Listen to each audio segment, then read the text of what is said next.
In the thin, cold air of the Appalachian Mountains, circa 1845, the earth itself seemed to hold its breath. A small congregation, their faces etched with the familiar grief of the coal town of Black Mountain, stood huddled against a biting wind. Reverend Theron, a man whose Bostonian sensibilities were ill-suited for this raw frontier, spoke words of eternal rest over a simple pine coffin. His voice, though earnest, felt fragile against the vast, indifferent wilderness and the distant rhythmic clang of pickaxes striking coal deep within the mountain's belly. It was a sound that promised survival, but always at a cost.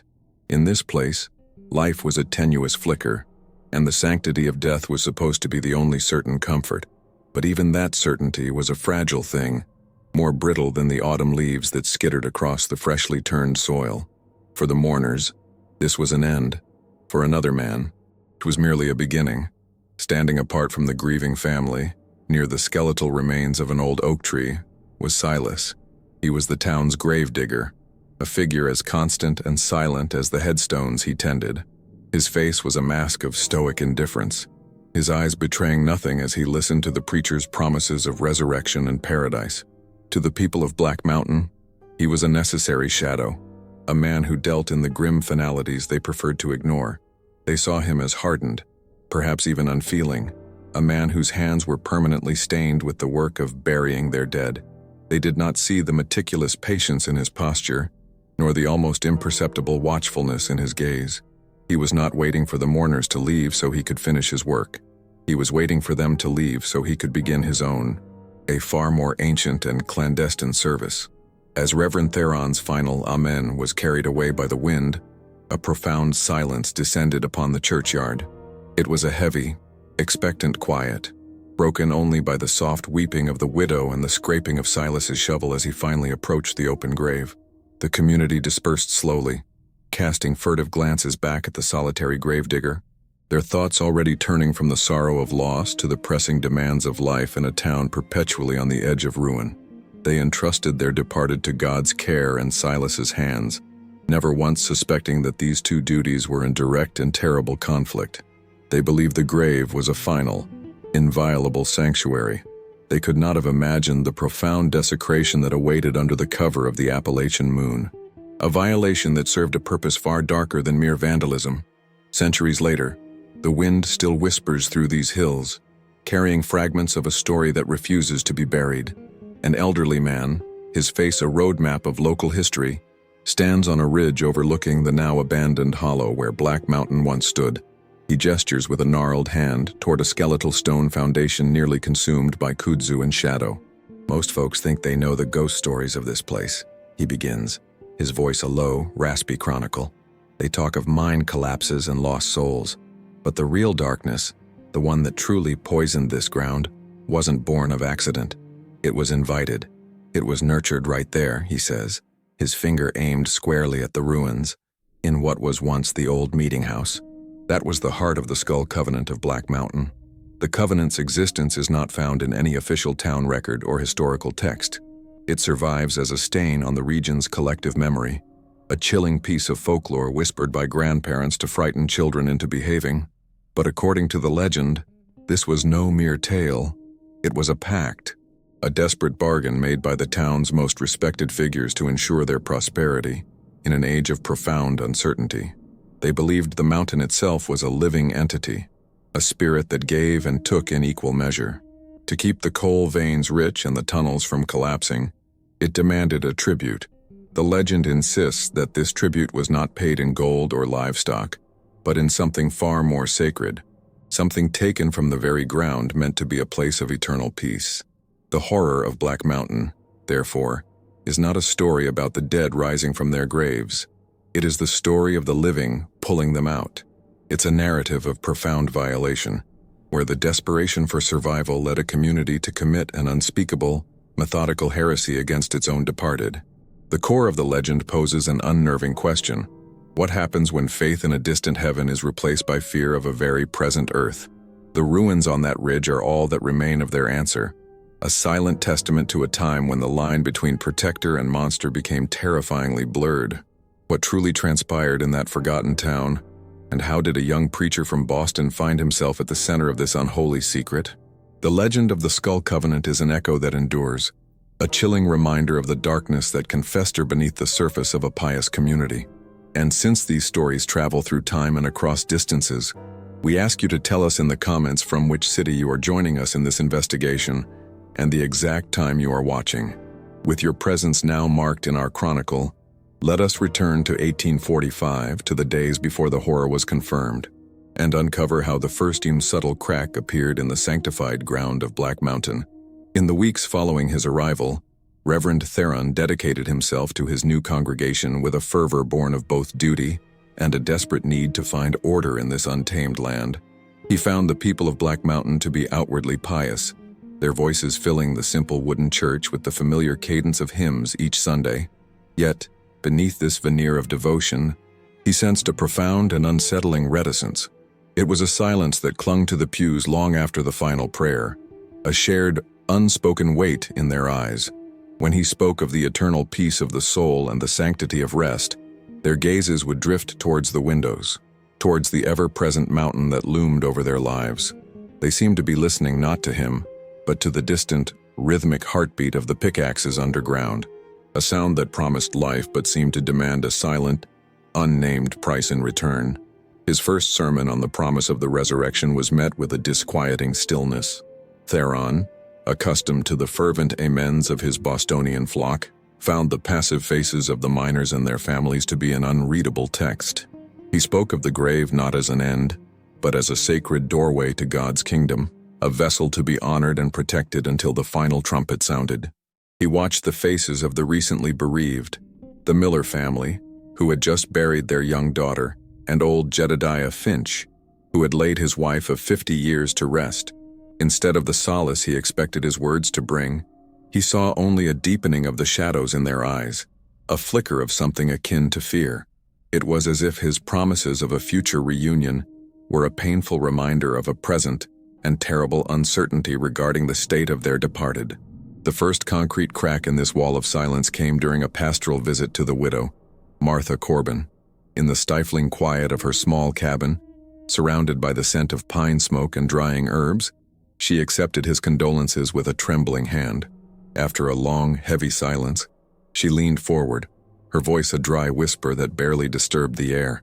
"Reverend," she confessed, her eyes darting towards the door, "I fear my William's soul is not at rest.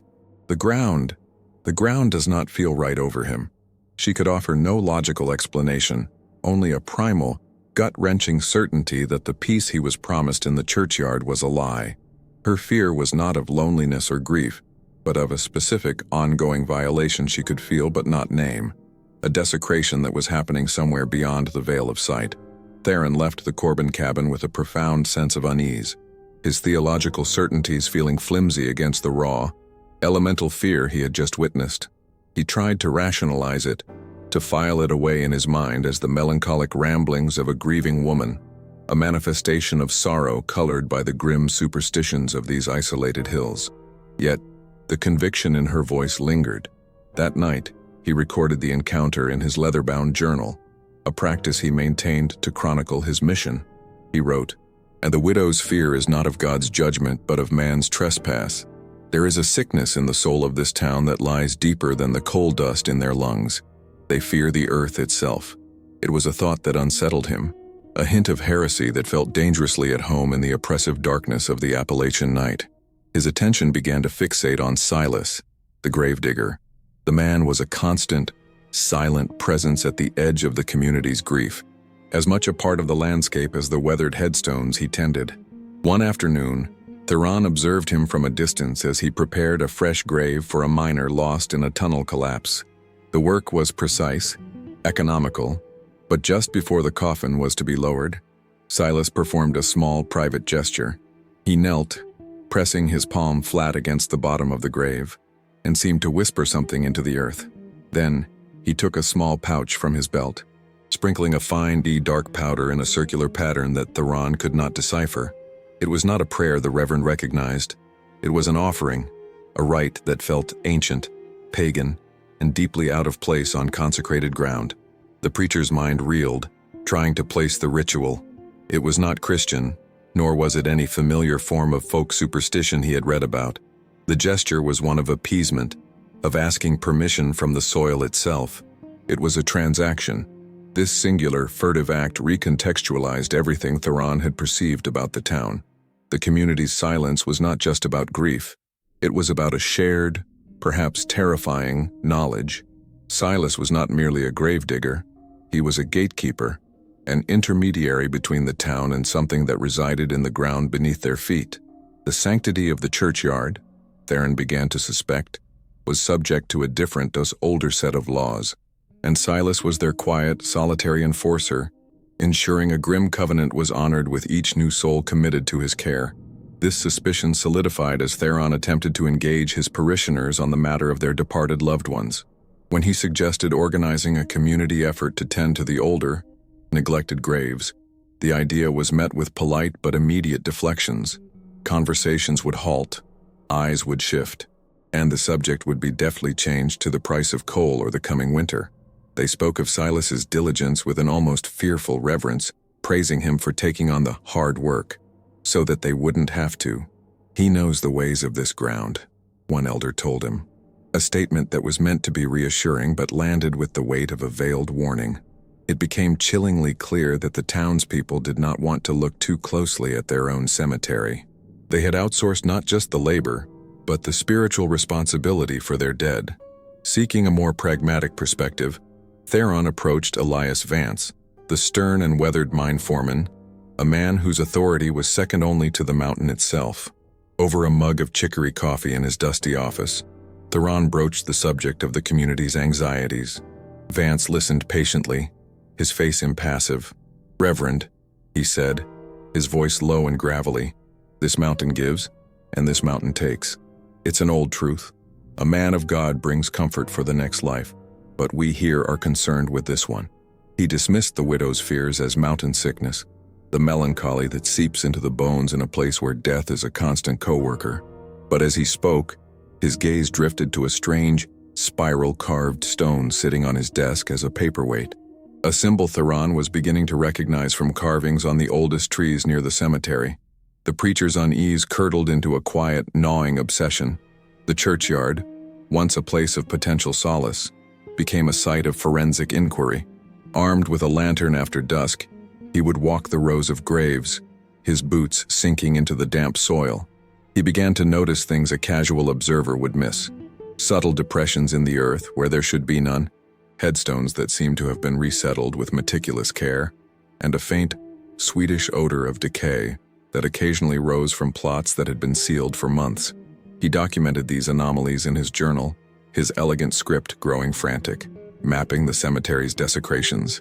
The distant rhythmic scrape of Silas's shovel, once a mundane sound of labor, now echoed in his mind as the sound of a terrible, methodical secret being unearthed. The final, damning piece of evidence for this unsettling prelude arrived late one Tuesday night. A thick fog had rolled down from the mountain, blanketing the town in a silent, gray shroud. Theron was in his small rectory, struggling to compose a sermon on the virtue of faith, when a sound cut through the oppressive quiet. It was a rhythmic, grating noise coming from the direction of the cemetery. Scrape. Pause. Scrape. It was not the sound of a shovel moving soft earth. It was the sharp, distinct report of metal striking rock, or perhaps something harder. He moved to his window, peering into the impenetrable fog. He could see nothing, but the sound continued. A clandestine industry at work in the dead of night. It was the sound of a grave being opened, and it confirmed his deepest fear. The dead of Black Mountain were not resting in peace. They were being harvested.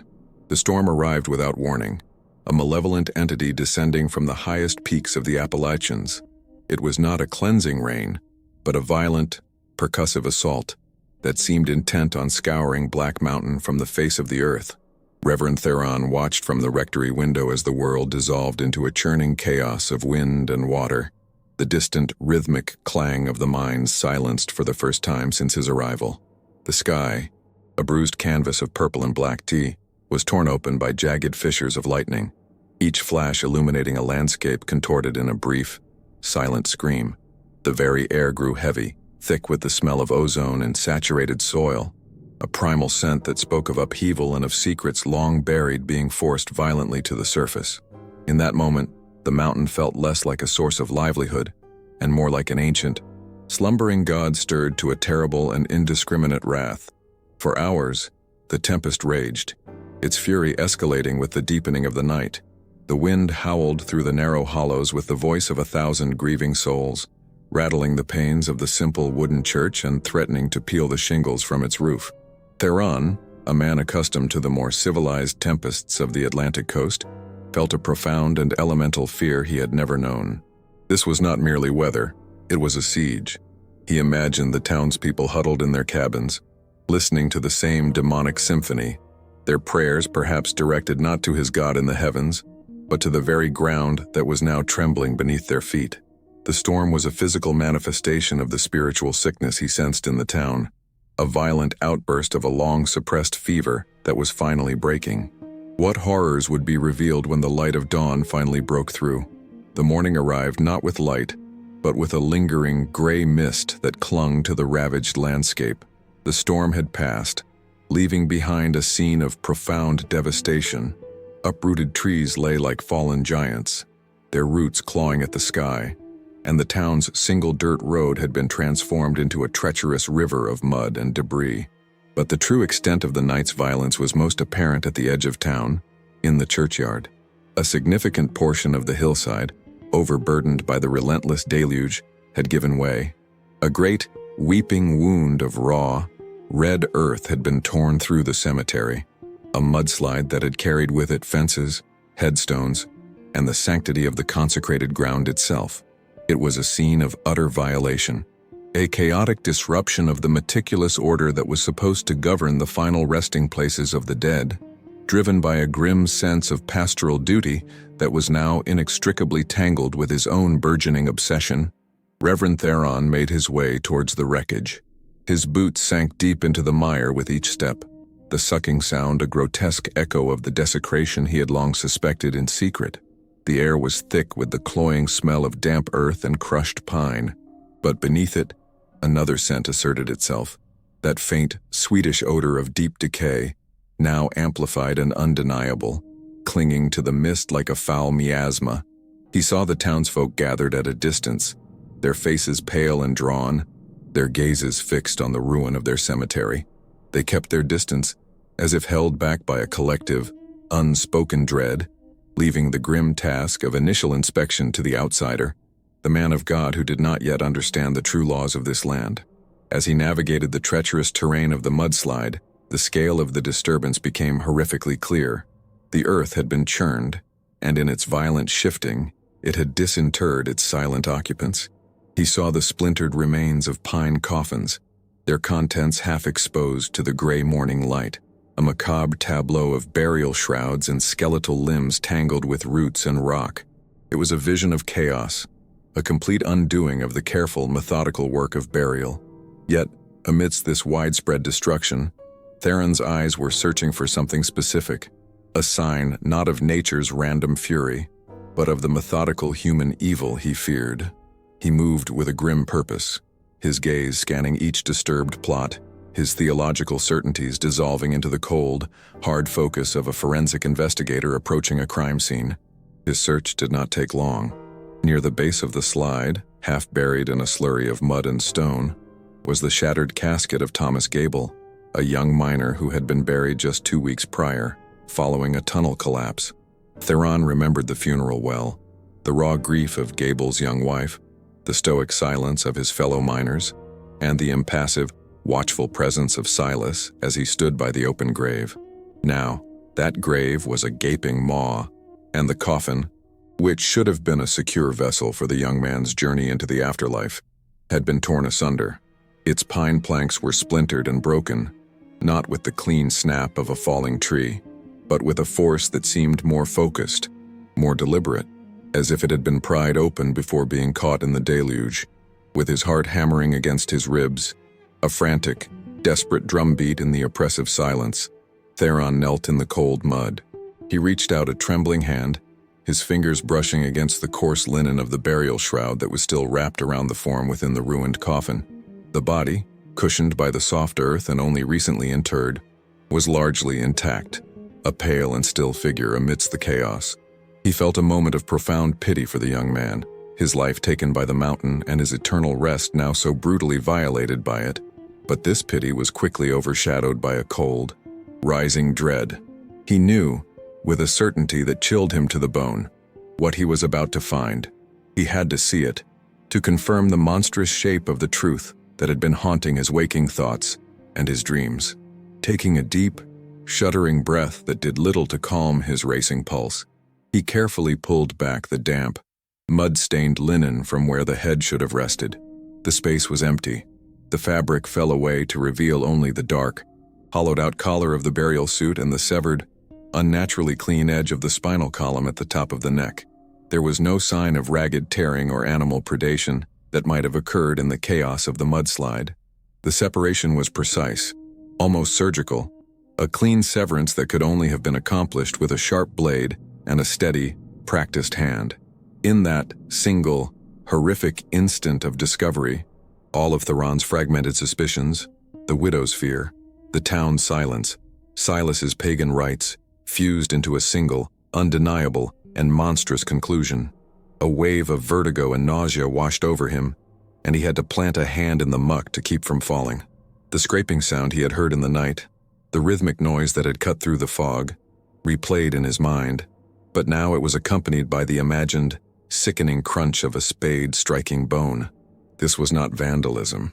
This was not the work of ghouls or grave robbers seeking jewelry. This was something else entirely. It was a harvest, a systematic, ritualistic collection. He recorded the moment in his journal later that night, his elegant script devolving into a frantic scrawl. I have seen the sacrilege with my own eyes. The grave of Thomas Gable is empty of its most sacred burden. The wound was not of the earth, but of a blade. A shepherd's crook is no weapon against such wolves. He rose to his feet, the cold Appalachian mud clinging to his trousers like a damning stain. The distant, silent figures of the townspeople seemed to recede, their shared secret now a palpable barrier between him and them. This discovery changed everything. It was no longer a matter of faith, superstition, or pastoral concern. A tangible crime had been committed, a profound and deliberate heresy against God and man. His mission in Black Mountain was no longer to preach the gospel and save souls from damnation in the next life. It was to unearth a conspiracy that was actively preying upon the dead in this one. Standing in the ruined cemetery, surrounded by the evidence of a horror far darker than he could have ever imagined, Reverend Theron's investigation had truly and irrevocably begun. The desecrated grave of Thomas Gable became the focal point of a silent, undeclared war. Reverend Theron, feigning a need to restore order to the ravaged cemetery, spent his days in the mud and ruin, his true purpose a grim secret he guarded with every ounce of his will. He spoke to no one of the missing head, knowing with a chilling certainty that to do so would be to accuse the entire community. Their collective silence was no longer a sign of grief. It was the unassailable wall of a conspiracy. As he worked, he felt their eyes on him, the miners, the foremen, the widows.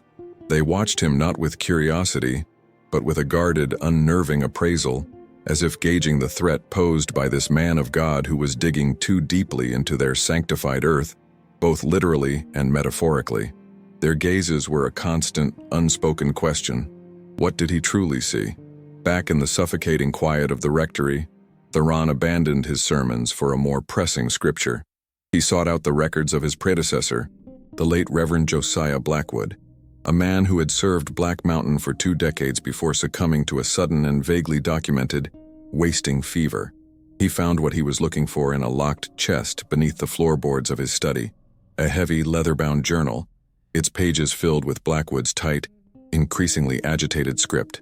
The early entries were mundane, a chronicle of baptisms, weddings, and the daily struggles of a frontier ministry. But as the years progressed, the tone shifted, the ink growing darker and more frantic, the pastoral observations giving way to something that read like a confession of profound spiritual terror, a testament to a faith slowly being eroded by a monstrous local truth. The first truly jarring entry was dated October 12, 1838. Theron's breath caught in his throat as he read the words aloud in a whisper, the sentence hanging in the dust-filled air of the rectory like a specter. "They do not fear God's judgment for their dead," Blackwood had written, "for they have already surrendered them to another authority. There is a tithe paid not to the church, but to the soil itself. A grim bargain struck in the name of survival, an unholy covenant sealed with the very bones of their beloved. They call it balancing the ledger, a debt owed to the mountain for the black stone it yields. I fear I am not a shepherd to a flock, but a warden in an abattoir, sanctifying the lambs for a slaughter I am powerless to prevent." The words confirmed Theron's worst fears. This was not a new sickness, but an old, established, and deeply rooted heresy. Theron spent the next several nights in a feverish trance, cross-referencing Blackwood's cryptic entries with the town's death records, which he had also found in the chest. A horrifying pattern began to emerge.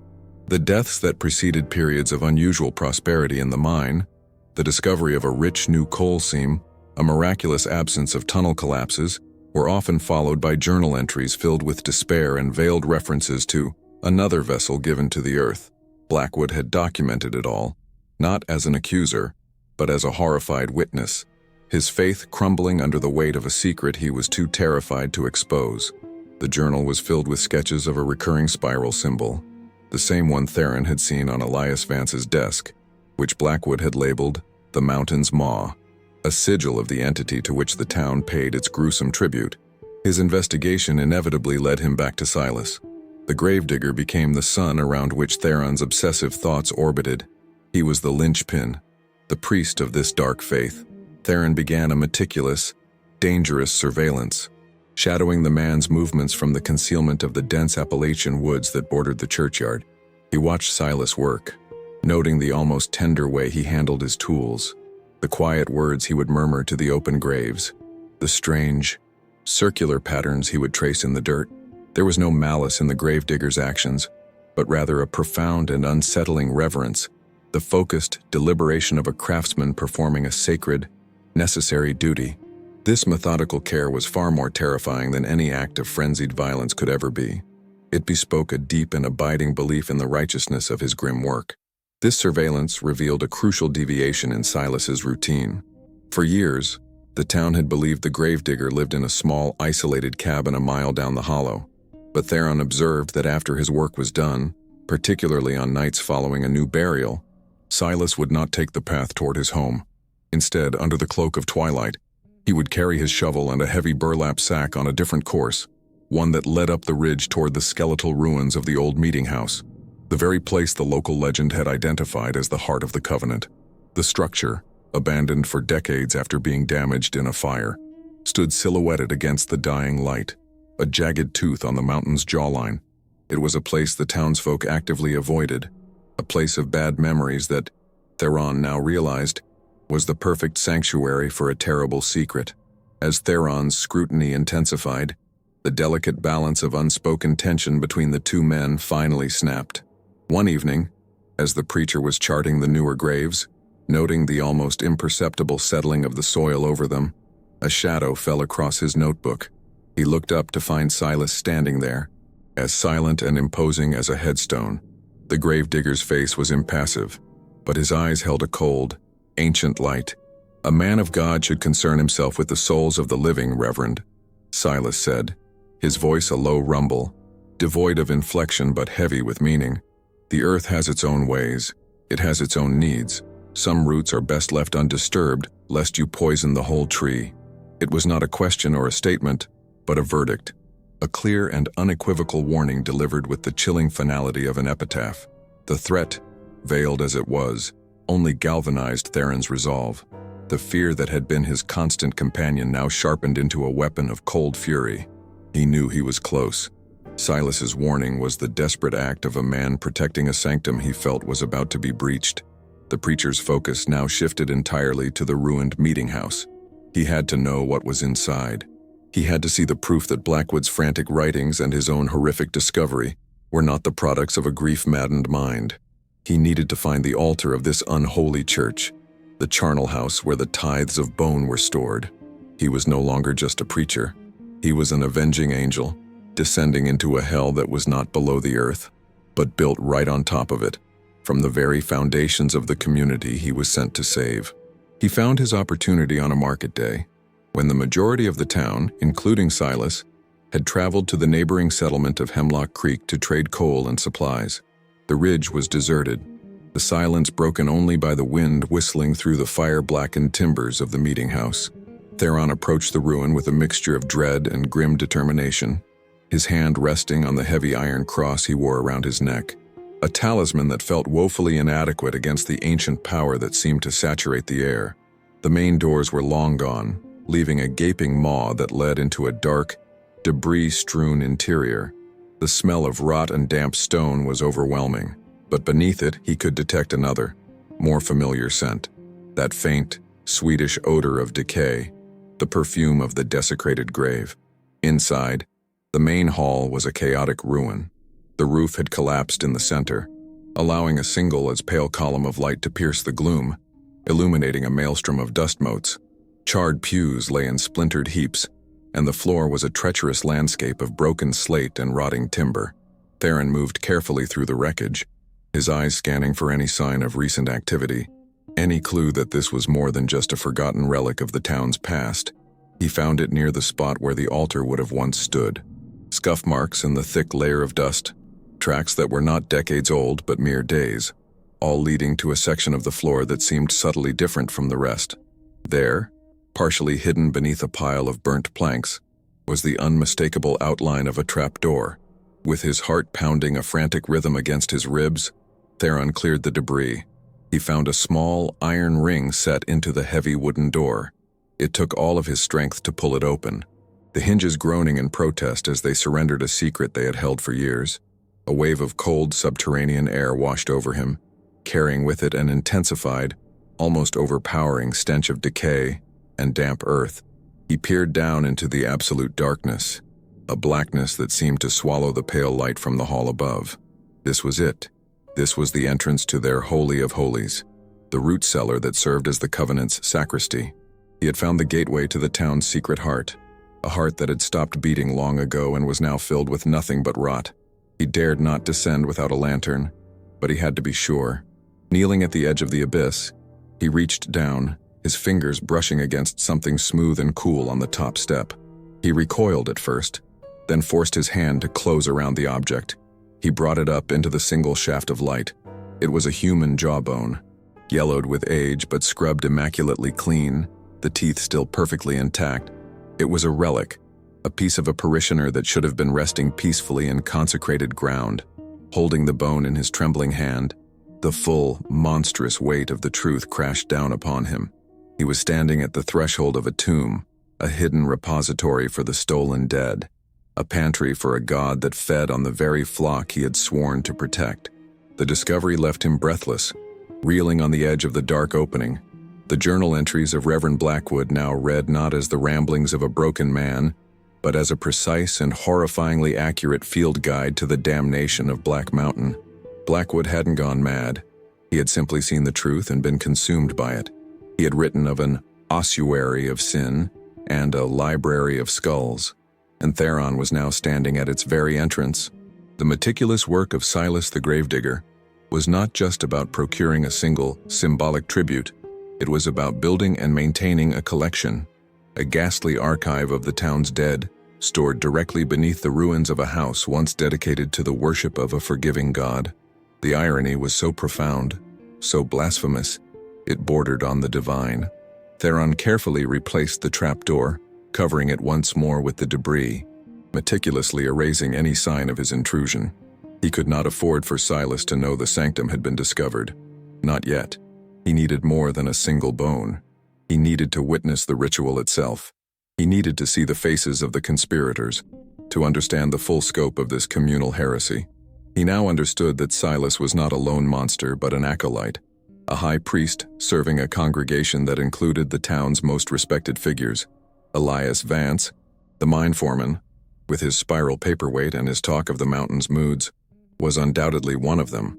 Who else was part of this covenant? How many of the faces that looked up at him with feigned piety on Sunday were complicit? He retreated from the ruined meeting house as the sun began to set. the jawbone feeling as though it had burned its shape into the palm of his hand. The forest around him, once a place of natural beauty, now seemed menacing, its shadows filled with watching eyes, its ancient trees silent accomplices to the town's long-running crime. He was utterly alone, an outsider armed with a terrible truth in a community bound together by a monstrous lie. His mission had undergone a final, terrifying transformation.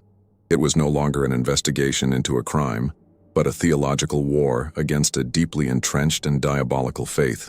He had to expose it, but to do so would be to pull the foundational stone from the arch of Black Mountain, bringing the entire fragile structure of their survival crashing down. That night, in his journal, Theron did not write a prayer. He drew up a battle plan. He chronicled every discovery, every piece of evidence, from the empty grave of Thomas Gable to the clean-picked jawbone in the root cellar. He listed the names of those he suspected, with Elias Vance at the top.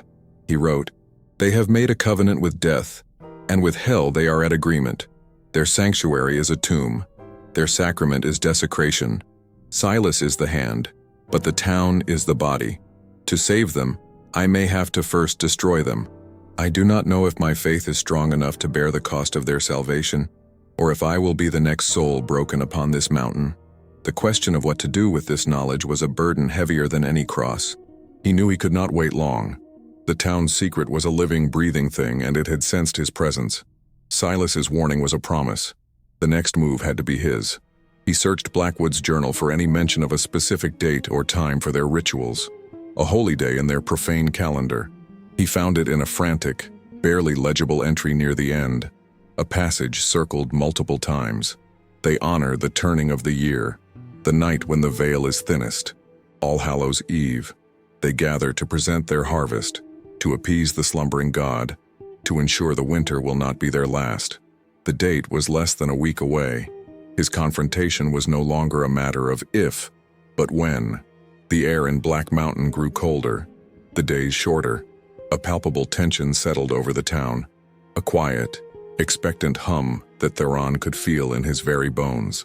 The gazes of the townspeople were no longer just guarded, they were tinged with a new, sharper edge of suspicion. They knew he was close. Silas moved through the town like a wraith, his eyes constantly scanning, his silence more profound and menacing than ever. Theron understood that he was walking a razor's edge.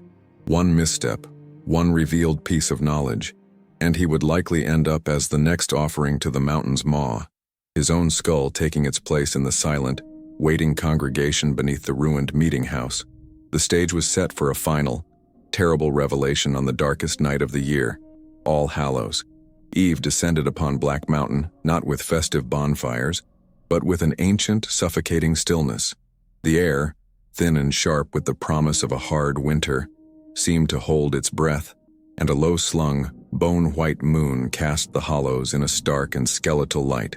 From the shadowed eaves of the forest overlooking the ridge, Reverend Theron watched, his body numb with cold, but his soul ablaze with a terrible, righteous fire.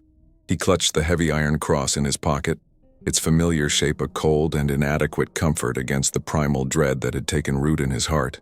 He was no longer a shepherd waiting for a lost sheep. He was a hunter, poised at the edge of the wolves' den, waiting for the pack to gather for its unholy communion. The silence of the mountain was a drum, and he could feel its rhythm counting down the final moments to a revelation he both craved and feared. As if summoned by the rising moon, a solitary figure emerged from the tree line below. It was Silas, but not the stoic, earth-stained laborer Theron had come to know. Tonight, he moved with the solemn grace of a priest approaching his altar. He wore a dark, heavy cloak that obscured his form, and in his hands, he carried not a shovel, but a lantern and a carefully wrapped burlap bundle. He walked the path to the ruined meeting house with a measured, reverent tread, each step a deliberate beat in a profane liturgy that had been performed on this night for generations. He was the keeper of the gate, the first acolyte to answer the summons of his dark god, and the sight of his quiet devotion sent a tremor of profound sacrilege through Theron's very core. This was not a man driven by madness, but by an unshakable and terrifying faith. Soon, others followed. They did not arrive as a mob, but as a quiet, somber congregation. their forms materializing from the shadows of the town like ghosts drawn to a familiar haunting ground. Theron's blood ran cold as he recognized them, one by one. There was Elias Vance, the mine foreman, his stern face set in a mask of grim purpose. He was followed by Gideon Croft, the town blacksmith, a man whose powerful hands forged the tools of their survival, and then Elspeth Muller, the midwife, whose hands were the first to welcome new life into the community. These were not monsters from some forgotten folklore.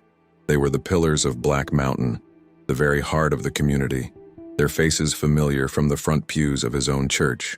The horror of the conspiracy was not that it was hidden, but that it was hiding in plain sight, worn beneath the weathered, pious faces of his own flock. They converged on the gaping doorway of the meeting house, exchanging no words, only solemn, understanding nods before disappearing one by one into the oppressive darkness within. The light from Silas's lantern was swallowed by the ruin, leaving only the cold, indifferent moonlight on the crumbling stone walls. Theron waited, his breath pluming in the frigid air, every nerve screaming for him to flee, to ride until the sun rose on a land where God's law was absolute. But the image of Thomas Gable's desecrated coffin, the feel of the clean-picked jawbone in his hand, held him fast. He was bound to this place by a duty that now transcended his mission. After a long, agonizing silence, he slipped from the cover of the trees and crept towards the ruin, his own shadow trailing him like a silent accuser as he prepared to step across the threshold into damnation. He did not enter through the main door but circled to the side, to a section of the wall where the fire had left a jagged fissure in the foundation stones. The opening was narrow, but it afforded him a view of the interior. The scene that met his eyes was a tableau torn from a madman's vision of hell, a perverse inversion of every sacred rite he had ever known. Torchlight flickered against the charred timbers, casting long, dancing shadows that writhed like tormented souls. The air was thick with the smell of damp earth, tallow smoke, and that cloying, sweetish odor of decay, now so concentrated it was almost suffocating. And beneath it all, a low, rhythmic sound vibrated through the very ground, a guttural, monotonous chant, a language older than any scripture Theron had ever read, the sound of a prayer to a god born of rock and shadow. His eyes adjusted to the gloom, and the full, blasphemous scope of the scene resolved itself. In the center of the hall, where the communion table should have been, stood an altar. It was a crude, tiered structure of fieldstone and rotting wood, but its construction was not what held his gaze in a grip of paralytic horror. The altar was adorned, decorated, and built from human skulls. Dozens of them, perhaps more, were arranged in a meticulous spiraling pattern, each one scrubbed clean and bone-white in the flickering torchlight. They were a silent, grinning congregation of the dead, a library of stolen souls. He recognized the small cranium of a child near the base, the heavy jaw of a man in his prime near the top. Each one was a parishioner, a soul he had unknowingly commended to this profane second life. It was a monument to decades of systematic sacrilege. Arranged in a solemn circle around this charnel throne were the members of the covenant. Elias Vance stood opposite Silas, his hands clasped before him, his face a mask of intense concentration. The blacksmith, the midwife, and a half-dozen other respected town elders stood with him, their eyes closed, their voices joined in the hypnotic, ancient chant. They were not frenzied or wild, but deeply, terrifyingly serene. Their piety was palpable, a focused devotion that was as absolute as any Theron had ever witnessed within the walls of a cathedral. They were in a state of worship, their souls connected not to a heavenly Father, but to the deep, dark, and hungry earth beneath their feet.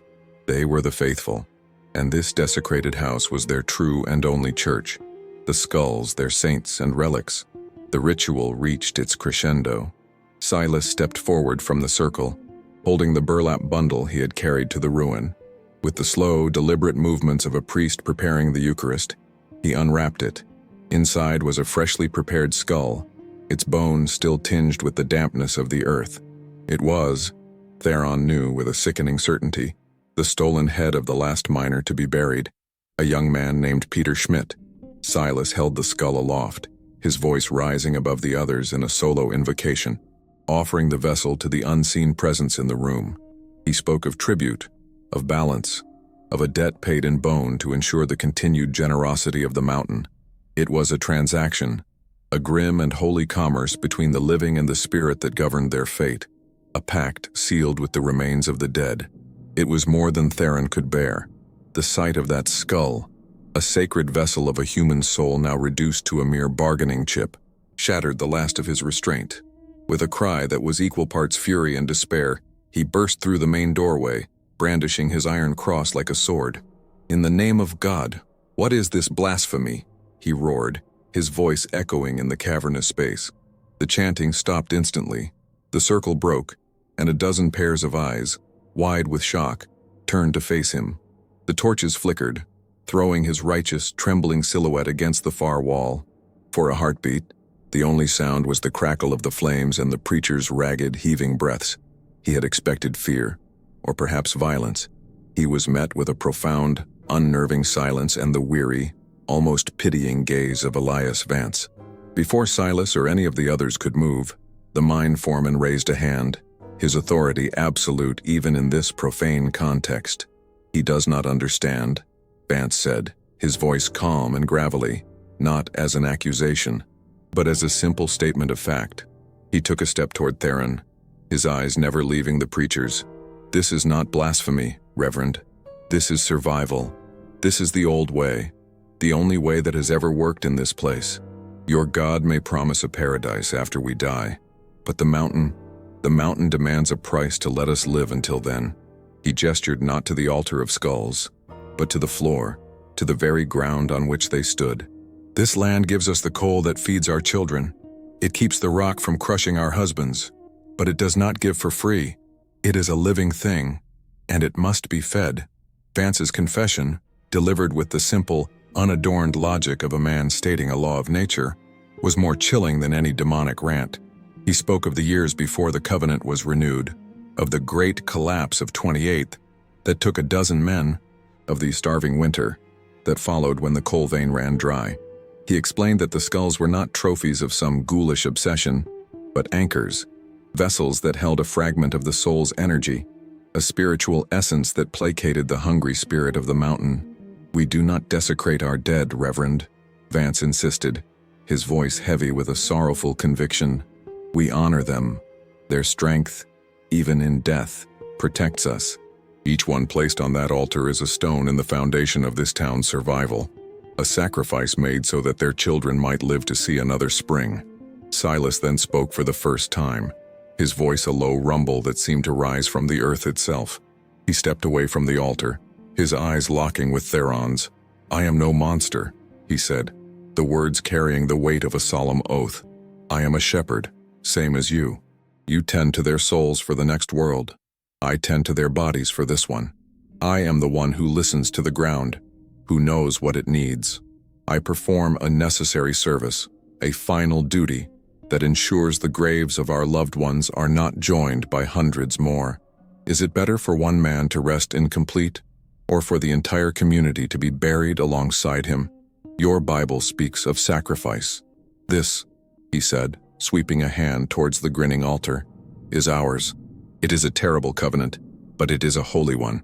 Reverend Theron stood frozen in the center of the circle, the iron cross feeling heavy and useless in his hand. The terrible, logical clarity of their justification washed over him, drowning his righteous fury in a cold tide of understanding. These people were not evil. They were desperate.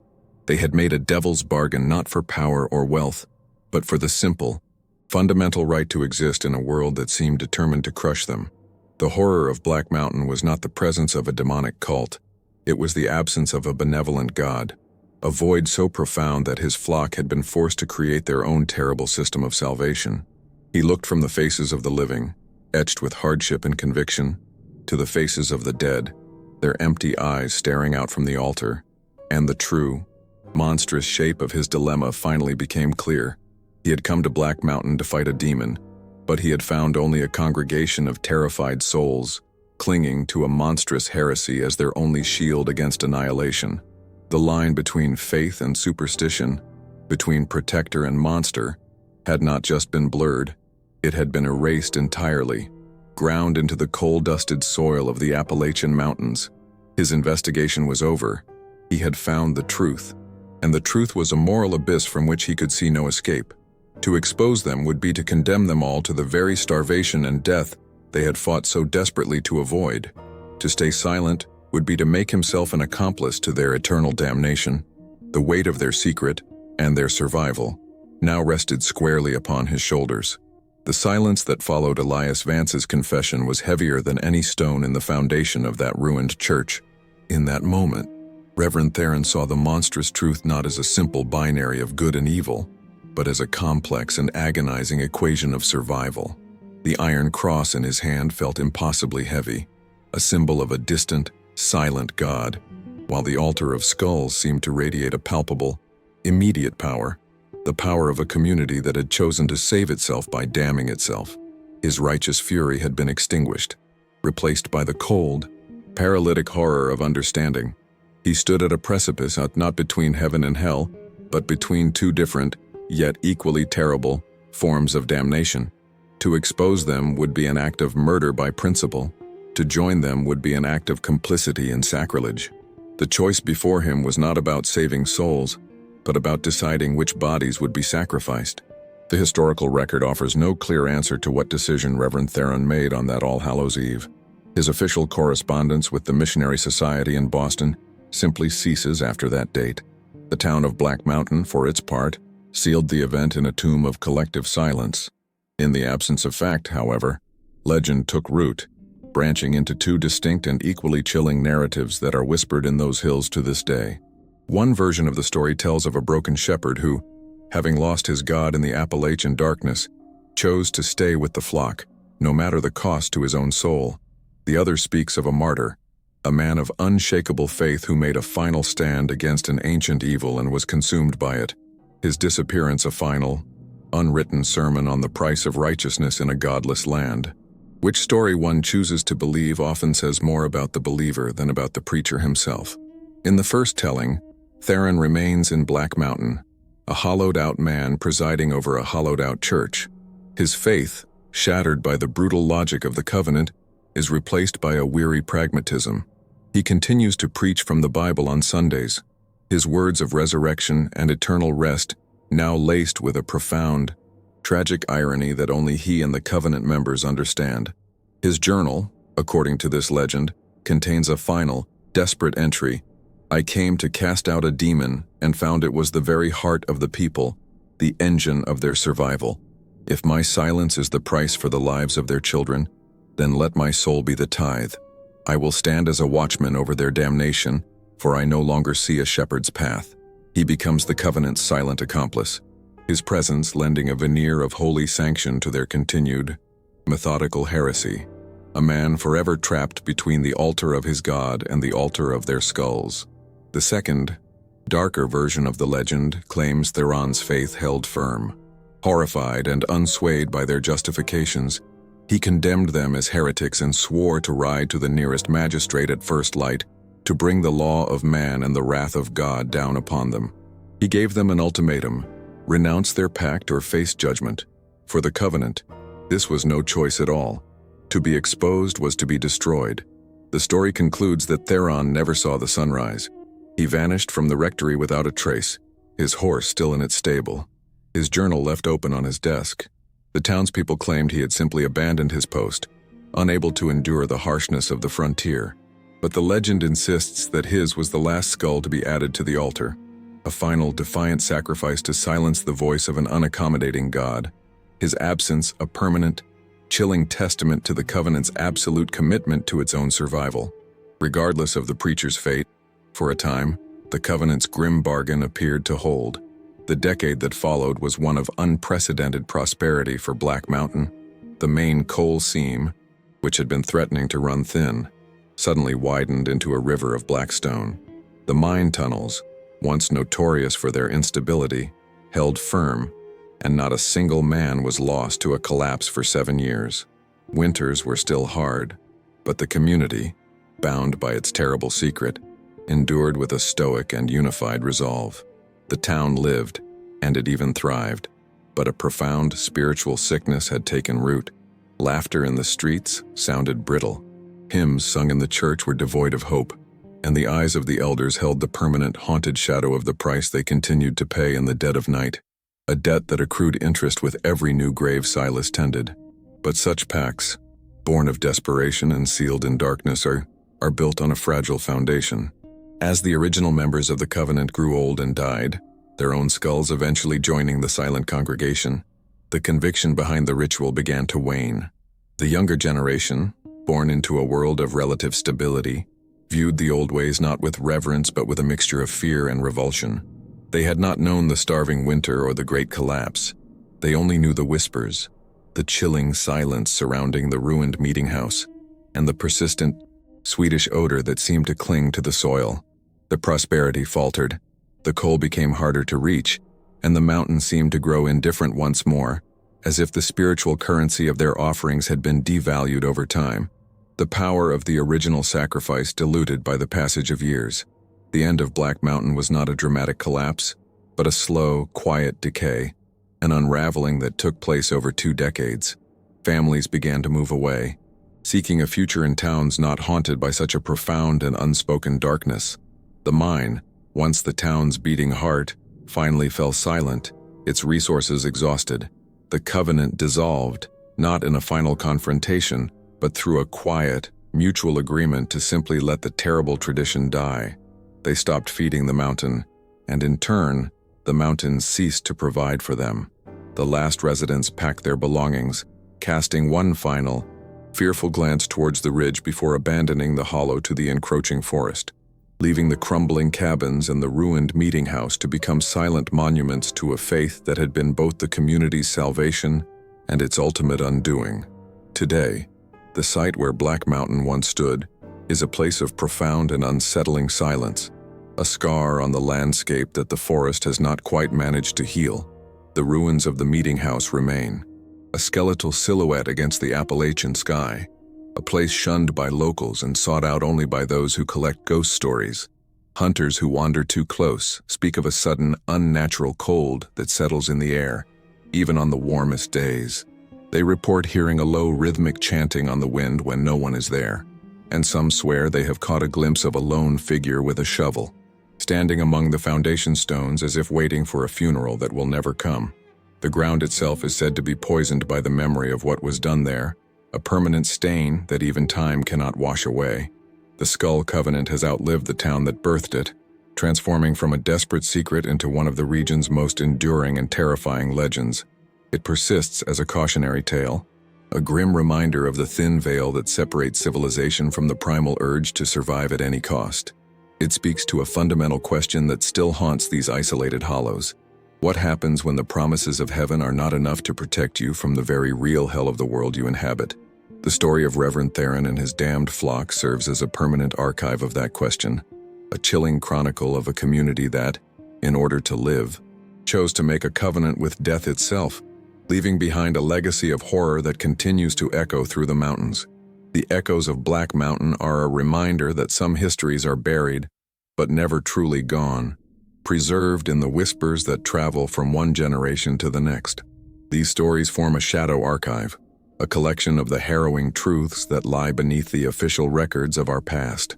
To ensure that these vital, unsettling chapters are never erased by the passage of time, subscribe to our channel and join us in our mission to unearth and preserve the darkest corners of our shared history. Your presence here helps to keep the light of inquiry shining on the shadows, guaranteeing that the lessons buried with the dead are never truly forgotten.